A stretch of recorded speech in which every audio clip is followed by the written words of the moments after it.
Andhra Pradesh TDP కూటమిలో కుంపటి తయారైంది. ఇప్పటికే జనసేన, టీడీపీ, బీజేపీలో ఉన్న కార్యకర్తలకు పడక ఒకరిపై ఒకరు దాడులు, ప్రతిదాడులు, విమర్శలు, ప్రతి విమర్శలు చేసుకుంటున్నారు. అయితే తాజాగా బీజేపీలో ఉన్న నటి మాధవీలతపై టీడీపీ పార్టీ నాయకుడు జేసీ ప్రభాకర్ రెడ్డి సంచలన వ్యాఖ్యలు చేశారు.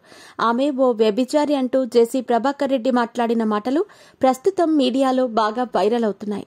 మరి ఇంతకీ జేసీ ప్రభాకర్ రెడ్డి మాధవీలతను అలా ఎందుకన్నారంటే, తాజాగా న్యూ ఇయర్ సందర్భంగా మాధవీలత బిజీగా గడుపుతున్న లైఫ్ లో చిన్న బ్రేక్ తీసుకుని ఎంజాయ్ చేయాలి అనుకుంటున్నారా? అయితే వెంటనే ఆర్వే వెకేషన్స్ ప్రైవేట్ లిమిటెడ్ ని సంప్రదించండి. మరిన్ని డీటెయిల్స్ కోసం సంప్రదించండి 7997979960. జేసీ పార్క్ వైపు ఎవరూ వెళ్లకండి అని, అక్కడ చాలా మంది గంజాయి తాగుతూ ఉన్నారని, అది సురక్షితమైన ప్లేస్ కాదని, మహిళలు వెళ్తే ఏమైనా చేస్తారు అంటూ జేసీ పార్కును ఉద్దేశించి షాకింగ్ కామెంట్లు చేసింది.